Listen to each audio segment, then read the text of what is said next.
이 부분에 대해서 제가 수없이 설명을 드렸지만은 우리 빈집이 소규모주택 정비에 관한 특례법으로 진행되는 사업이 자율주택 그리고 소규모 재건축, 소규모 재개발, 가로주택 정비 사업이 특례법으로 진행되는 사업이다 보니까 절차가 아주 간소화되어 있습니다. 저희들은 조합설립 동의 요건이 70%만 되면 바로 조합설립 인가를 창립 총회를 거쳐 조합설립 인가를 득하고 나면은 건축계획 심의를 받을 겁니다. 건축계획 심의가 요즘에 워낙 서울시가 심의 건수가 많이 있다 보니까 상당한 시간이 소요가 될 겁니다. 최소한 저희들이 판단하기에는 4개월 이상 한 번에 원스톱으로 바로 건축 심의가 원안 가결 또는 조건부 가결이 되었을 경우는 한 4개월 정도 저희들이 계획을 잡고요. 그 이상 걸릴 수도 있는데 지금 저희들이 알아본 결과는 그 정도입니다. 만에 하나 다시 한번 부결에 나가서 재심의 받았을 경우는 거의 한 7, 8개월 거의 시간이 여러 가지 요건으로 인해서 총회까지 배치하면 뭐 1년 가까이 걸릴 수도 있으니까 그런 시간을 좀 아끼는 차원에서 시간이 없다 보니까 최대한 빨리 좀 진행하고자 하는 내용이고요. 잘 아시다시피 사업시행 인가고 관리청 계획을 같이 병행해 수수립한다는 것. 그래서 그만큼 사업이 빨리 진행되는 사업이 빈집이 소규모주택 정비에 관한 특례법입니다. 그래서 저희들 사업도 똑같이 가로주택 정비 사업이나 소규모 재건축이나 특례법으로 진행되는 사업입니다.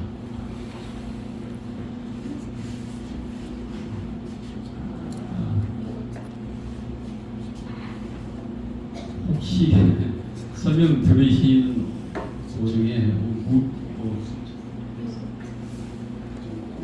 우리 소유자 여러분들한테 아마 좀 목을 축이시라고 우유를 좀 나눠드린 것 같습니다. 방금 제가 말씀드렸다시피 이게 서울시에 완화받을 수 있는 완화 적용 특례 규정입니다. 소규모 재건축입니다. 소규모 재건축 우리가 지금 현재 도시계획상 2종 일반 주거지역이니까 250% 최고 250%까지 적용을 할 수 있습니다. 우리 서울시 조례는 2종 일반 주거지역이 지금 현재는 200%입니다. 200%인데 법대로 최고 상한 영역에 250%까지 적용을 해주겠다는 취지입니다. 그래서 이런 조건에 의해서 완화받을 수 있는 조건에 의해서 빨리 사업을 진행해야만 된다는 취지에서 오늘 이 자리를 마련했습니다.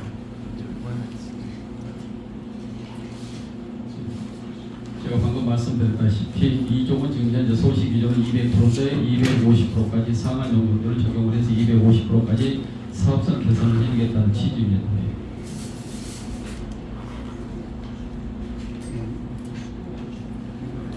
저희들이 지금 현재 기존에 살고 계신 소유자분들 아파트가 지금 42평인가 그러지 않습니까? 그래서 그때 42평하고 지금 44평형은 한 12평 이상 정도 차이가 난다고 보시면 됩니다. 수없이 말씀드렸다시피 지금은 전부 다 안목시설에서 실질적으로 전용 면적만 가지고 따지는 평형가에 지금 44평으로 했을 경우에 약 22세대 정도가 조합원이 가져간다고 가정하고 또한 84 타입으로 가지고 가신 분들이 계실 것 같으면 84 타입으로 전부 다 지금 현재 소유하고 계신 42평을 가지고 가신다고 그러면은 이거를 32세대, 32세대로 변경하고 나머지 84 타입은 세대수를 줄이면 됩니다. 그 용적률에 맞춰서 줄이면 되고요. 그러다 보니까 계략적으로 조합원 분양가는 평당 1,800만 원 그랬을 경우에 세대당 45평짜리가 약 8억이 안 됩니다. 지금 현재 소유하고 계신 아파트 현 시세하고 거의 준하지 않습니까? 현 시세보다 더 낮을 수가 있는데 원래는 전에 가로주택 정비 사업을 할 때는 우리 조합원 분양가가 아마 2,200인가 그 정도 됐었을 겁니다. 근데 분양가를 확 다운을 시켜서 했을 경우 그리고 일반 분양가도 좀 낮췄습니다. 3천만 원 그리고 2,800, 3천만 원을 했을 경우에 지금 강북 지역도 일반 분양가가 4천만 원대 저희들 은평구도 지금 4,200만 원, 4,500만 원대입니다. 일반 분양 하는데도 그래도 워낙 경쟁률이 높아가지고 한 번에 다 분양이 되는 추세고, 또한 여기도 마찬가지입니다. 정말 3천, 저희들이 보기에는 다른 시공사들하고 일반 분양가를 어느 정도 받을 수 있는지 한번 우두상으로 확인을 해봤는데 3,500원 받을 수 있지 않느냐. 그 대신에 이제 공사비를 좀 단지가 적더라도 공사비를 좀 많이 주고 풀 옵션 해서 했을 경우를 아마 한 겁니다. 그랬을 경우에 저희들이 혹시 몰라서 저희들이 가로택 정비 사업을 할 때는 아마 700대 중반이가 공사비를 그렇게 책정을 했을 겁니다. 그래서 물가 상승한다, 뭐 2년이 지났다 하더라도 920만 원으로 책정을 했을 경우에 비례율이 102.78%입니다. 그래서 조합원 분양가를 최대한 낮춰서, 그리고 일반 분양가도 낮춰서 했을 경우, 이거는 이제 조합 설립 인가가 나오면, 조합 설립 인가가 됐을 경우에 시공사 선정이라든지 선정된 시공사하고 건축 시비 받고 나서 감정평가업체를 선정을 해서 종전 조고 평가를 하면 정확한 금액이 나오는데, 지금은 저희들이 나름대로 계략적으로만 지금 진행을 한 상태입니다. 그래서 우리 토지동 소유자의 종전 가격을 거의 현 시세에 준하는 평가를 가지고, 감정평가 금액을 가지고 32가구가 8억 정도로 잡았을 경우, 물론 감정평가를 하게 되면 이보다는 적게 나오겠지만 비례율이 102.78% 나왔을 경우에는 지금 현재 감정평가 금액이 8억에서 8억 5천 사이 정도 된다고 가정을 했을 때 102.78% 나온 상태입니다. 이제 그렇게 했을 경우 가장 중요한 게, 내가 종전평가 금액이 8억일 경우, 8억 5천일 경우, 9억일 경우, 그리고 이제 저희들이 나름대로 이제 감정평가를 안 해본 상태이기 때문에 가정을 해서 말씀드렸습니다. 조합원 분양가를 1,800원 했을 경우, 그리고 일반 분양가를 2,800에서 3,000원 했을 경우, 34평형을 가지고 갔을 경우는 공사를 920만 원으로 제가 이제 가정을 했으니까 920만 원일 경우에 약 2억 2천 정도로 환급을 받을 수가 있습니다. 그리고 우리가 45평짜리도 2,500만 원 정도는 환급을 받아갈 수 있는 조건이 충족이 된다는 얘기입니다. 그리고 물론 이제 종전평가 금액이 높을수록 내가 받아가는, 환급 받아가는 금액은 많아진다는 얘기죠. 전에 가로택 정비 사업을 했을 때 책자를 저희들이 동의서 진구하기 책자를 다 등기로 발송을 해드렸는데, 그 책자하고 비교를 해보셔도 현격한 차이가 많이 납니다. 사업성이 그만큼 좋아지고 개선이 됐다고 보시면 될 것 같습니다. 그러다 보니까 풀 옵션으로 해서 한다 하더라도 돈을 환급 받아갈 수 있는 여건이 다 된다는 얘기입니다. 지금 현재 8억만 된다 하더라도 공사비를 910, 920, 930만 원까지 했을 때도 다 환급 대상이 된다고 보시면 될 것 같습니다. 그래서 이 기회를 놓치지 말고 최대한 빨리 사업을 진행할 수 있게 그런 협조를 해주시면 아마 좋은 결과가 있을 것 같습니다. 그래서 시공사도 물론 규모는 단지는 적다 하더라도 워낙 입지 요건이 좋지 않습니까? 주거지 입지 요건을 정말로 쾌적한 위치에 접해 있다 보니까 아마 시공사도 공사비만 좀 제대로 준다고 그러면 좋은 시공사가 참여를 하지 않을까 싶습니다.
안녕하십니까. 홍진표 건축사입니다. 재작년에 제가 가로주택 사업으로 설명을 한번 드렸었습니다.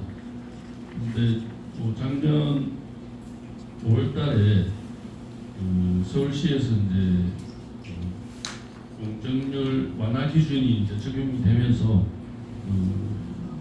사업 여건이 완전히 달라졌습니다. 그래서 지금 적용이 가능한 소규모 재건축으로 저희가 이제 설계를 좀 물론 이제 전체적인 세대수 배치 이런 것들은 큰 변화가 없지만 그 사업상의 개요상의 이런 것들이 변경이 있어서 거기에다가 이제 저희가 좀 그 단지를 좀 명품 단지로 좀 차별할 수 있는 그런 아이디어를 좀 오늘 얘기 드리려고 합니다.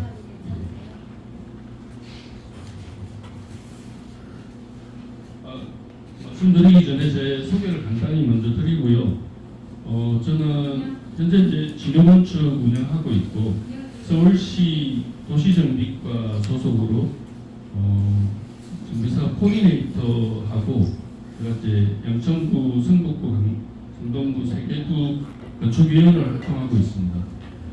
제 경력은 이제 얼마 전까지 현대건설 계열사 현대종합석에서 한 19년 정도 근무했었고요.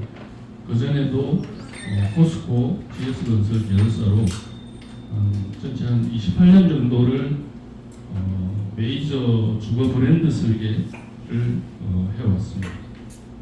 그리고 이제 그동안 수행했던 프로젝트는 뭐 수없이 많지만 제가 주로 이제 도정사업, 도시정비사업 메인이고 2018년부터는 빈집법이 제정된 이후로 제가 한 8개 정도 인허가 및 프로젝트 수행을 하고 있습니다.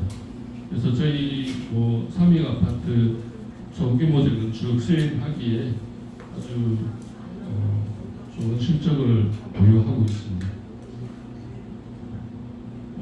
설계 말씀드리기 전에 2년 전에도 말씀드렸지만 저희 이제 대지 현황하고 법규 이런 저촉되는 것들이 뭐가 있는지 간략하게 말씀드리겠습니다.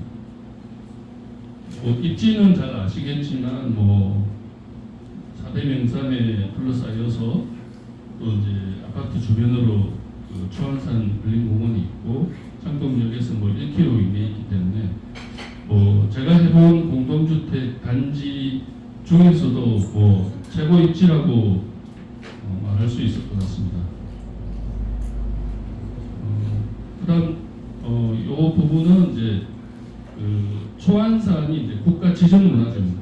그래서 이 국가유산 정보 서비스에 들어가면 이런 지도가 뜨는데 이 끝에 보라색으로 조금 걸려 있습니다. 저희가 그래서 그게 뭐냐면 이제 문화재법의 3구역이라고 해서 도시계획 조례 및 법률에 따라 처리하라. 그러니까 건축법에 따라서 건축을 진행하라는 뜻입니다. 근데 굳이 이렇게 되어 있는 거는 이제 저희가 문화재 현상 심의를 받아야 됩니다. 어쨌든 걸쳐 있기 때문에. 그래서 건축법상의 큰 저촉은 없지만 심의를 통해서 진행을 해야 된다는 거 말씀드리겠습니다. 그 다음에 중요한 게 이제 높이하고 용적률 완화 사항입니다. 높이는 몇 년 전에 2종 일반 주거지역 층수가 없어지면서 2종 일반 7층도 평균 13층으로 완화가 됐습니다. 물론 최고 높이는 없어졌는데 평균 13층이 있습니다.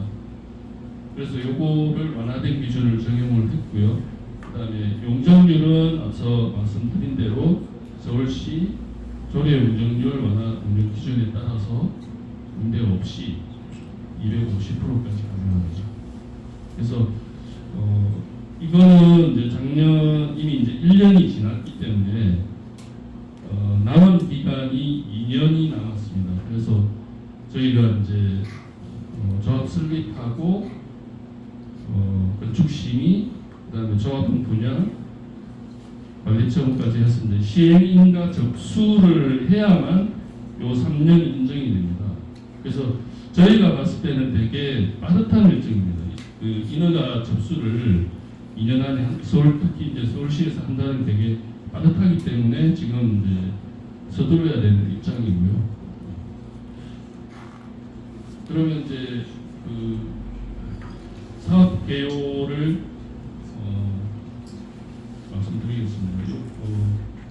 지역은 저희가 이종일반 7층이고 역사문화 보존지역입니다. 그리고 창동 택지 지구단위 구역 내에 있고요. 앞전에 위원장님 말씀대로 여기는 뭐 특별한 접촉 사항이 없기 때문에 문제는 없을 것 같습니다. 용적률은 250%를 적용했고 규모는 지하 2층, 지상 14층인데 평균 층수가 지금 12.4층입니다. 저희 조례 계산법에 따라 계산했을 때 그래서 13층에 비해서 조금 여유가 있습니다. 그래서 나중에 이제 예를 들어서 이쪽에 중인공동시설 예를 들어서 커뮤니티 이런 거를 추가했을 때 그런 이제 평균 층수의 여유분으로 이제 좀 할 수가 있는 부분이 있고 또는 이제 약간의 이제 평형 조정이라든지 이런 걸 통해서 이제 그 아파트 좀 차별화될 수 있는 그런 여건이 되어서 뒤편에 이제 좀그 제안을 드렸습니다. 부대 복리시설은 최소화했습니다. 관리사무소하고 경비실만 들어가고요. 주민공동시설이 이제 커뮤니티에 해당되는데 요거는 선택적으로 하시면 되고 지하에는 이제 기전실과 주차장 들어있고 적용 면적도 이제 50% 완화를 받았습니다. 그리고 주차는 125대로 1.3대 통상적으로 신축 주차 대수가 1.3대 정도 하고 있습니다. 요즘. 그리고 분양 면적은 뭐 25평이 12세대, 34평이 52세대, 44평이 32세대에서 96세대. 요건 2년 전 그대로 돼 있고 비고에 보시면 이제 그 평수 규정이 있습니다. 서울시 빈집법에. 그래서 전체 60% 이상이 이제 85제곱미터 이하, 연면적이 50% 이상이 85제곱미터 이하로 해야 되는데 저희는 종전이 32세대가 다 8호 이상이기 때문에 문제가 없는 걸로 되어 있습니다. 이 개요에 따라서 이제 건축 계획을 좀 보시겠습니다. 배치 계획은 뭐 2년 전과 지금 같은데 저희가 이제 그 조합원분 40평대를 이 앞에 배치한 이유는 뭐 현재도 여기 있습니다. 현재도 여기 있는데 조건이 여기가 제일 좋습니다. 왜냐하면 남쪽이 이쪽이고 그 남쪽을 볼 수 있게 할 수 있는 게 이제 이 지역입니다. 그리고 뒤쪽으로 이제 북한산, 도봉산 볼 수 있기 때문에 이제 여기가 배치를 했고 이 끝에 세대를 이렇게 꺾어 놓은 거는 이거를 피게 되면 이제 건물을 쳐다보게 돼 있고요. 여기서는 이제 앞쪽으로 공원하고 뒤쪽으로 산을 볼 수 있기 때문에 이렇게 꺾어놨지. 뭐 실제로 세대에서 뭐 이게 털어 보인다 이런 거 아니고 최대한 이 개방감을 주기 위해서 이렇게 이제 털어서 배치를 했습니다. 우리 대지 형상에 맞춰서 그 동향으로 이제 84, 34평 배치했고요. 그 사이에 남향으로 제일 작은 거 59제곱미터를 배치했습니다. 여기서 포인트는 저희가 이제 요 도로 레벨하고 요 뒤쪽에 산 레벨이 5m 이상 나고 있습니다. 그래서 그걸 잘 활용을 하면 지하를 바로 들어갈 수 있습니다. 경사도 없이. 그래서 그 레벨차를 활용해서 지하로 들어가는 걸로 했고요. 지하로 들어가면 이제 이렇게 뭐 약간 경사를 그려놨지만 사실 이거 없어도 되는데 오늘 이제 나중에 그 측량을 해가지고 이 길이는 이제 선택하면 되는 것이고 이렇게 들어오면 지하 1층이 있고 거기서 이제 한 개층 더 내려가면 이렇게 지하 2층 이렇게 되어 있습니다. 그래서 전체 125대, 세대 133대로 계획을 했고요. 그러니까 이제 세대 내부 구조를 좀 말씀드리겠습니다. 요거는 기존에 있는 40평대 평면입니다. 이게 좀 옛날 트렌드, 옛날 평면이다 보니까 문제점은 이제 주방과 거실이 일치가 안 돼 있고, 그러면 좀 개방감이 떨어지는 상황이죠.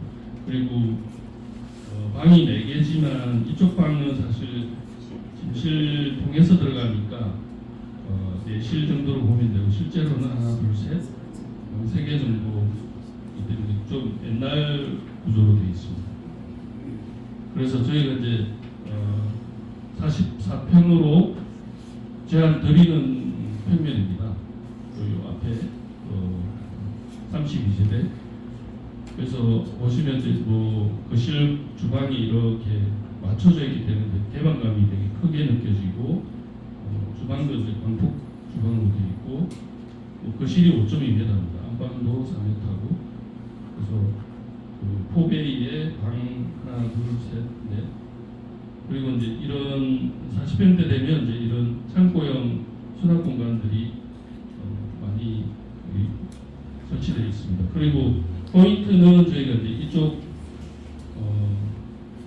네 번째 방이라고 해도 되고 이제 서재라고 해도 되는데, 나중에 여기를 이제 이 벽을 펴서 다이닝으로 북한산, 부홍산 이렇게 바라볼 수 있게 그렇게 할 예정입니다.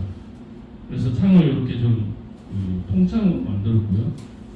이 주방창도 쪽창이 아니고 높게 되어 있는 이제 조망할 수 있는 그런 창으로 지금 되어 있습니다. 그다음 요거는 이제 52세대 제일 많은 세대인데요. 이것도 34평형 포베이. 사실 뭐 저희가 해보면은 재건축에서 포베이가 좀 쉽지가 않습니다. 그래서 포베이 구조로 되어 있고, 여기도 이제 방 4개에 요거는 이제 알파룸 내지는 서재.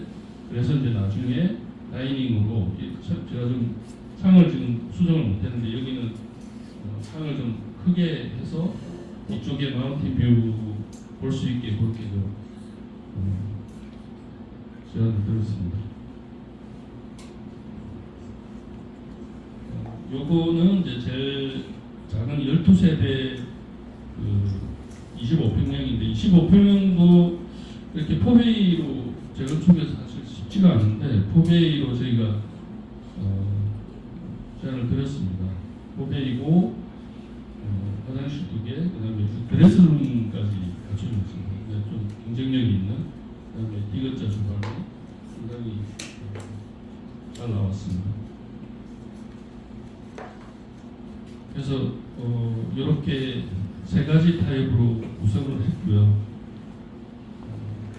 그다음에 외부 부분은 이제 이거는 예전에 제가 드린 그대로인데, 앞에 보면 11층, 위에 보면 이제 14층. 초안산에 이렇게 쌓여 있고, 뒤에 이제 이렇게 실제로도 그 스카이뷰 보시면 이렇게 뒷산들이 이렇게 병풍처럼 보입니다. 그래서 뭐 최소 중층 이상에서는 이런 뷰를 볼 수 있기 때문에 저희가 그런 거를 감안해서 3가지 차별화 아이템을 좀 말씀드리고 드리겠습니다. 첫 번째는 인명차별화인데, 요거는 서울시 심의 기준의 발코니가 70%. 그러니까 이 창이 있는 쪽으로 발코니를 100% 다 못하게 되어 있습니다. 서울시에서는. 대신에 우수 디자인으로 하면 100%를 다 해줍니다. 이런 오픈 발코니나 테라스 이런 식의 디자인을 했을 때는 100%를 설치를 할 수 있습니다. 그러면 34평 기준으로 했을 때 한 3.4평 정도가 서비스 면적이 늘어나는 거죠. 40평대면 한 5평 이상 나올 겁니다. 아마. 그래서 이거는 뭐 서울시에서는 100% 찾아 먹어야 되는 뭐 한 평이 돈이 얼마겠습니까? 그래서 요 호수 디자인에 대한 부분은 반드시 적용해야 된다는 걸 하나 하고요. 두 번째는 이제 뭐 인테리어도 있겠지만 요거는 나중에 이제 전문업체가 들어오면 협력해서 뭐 럭셔리 컨셉으로 이렇게 정리를 하겠지만 이제 중요한 것은 우리가 이제 북한산 조망을 할 수 있는 구조로 평면을 만들었습니다. 요거하고 그다음에 조항산을 볼 때 거실을 최대한 크게 해서 이 창에 대한 개방감을 확대하는 거. 요게 이제 건축적으로는 더 중요한 분야입니다.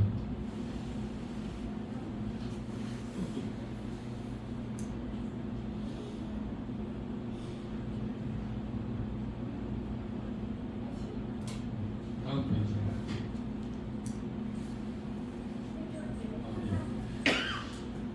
마지막으로 스카이 커뮤니티를 옥상에 아까 이제 앞동 옥상에 12층에 이렇게 설치를 하게 해서 이제 스카이 카페로 이제 구성을 하고 또 이제 우개 공간은 이렇게 여름에 이렇게 나와서 이런 마운틴 뷰를 볼 수 있게 하면 제가 말씀드린 이제 그 세 가지 차별 아이템을 적용한다 그러면 이제 제가 봤을 때 이제 소규모에서는 좀 명품 아파트가 되지 않나 이렇게 이제 제가 좀 신념을 가지고 열심히 준비하고 있습니다. 그래서 요 설계에 대해서 이렇게 이제 설명을 마치고 다가 이제 질문 있으시면 질문 받도록 그렇게 하겠습니다. 감사합니다.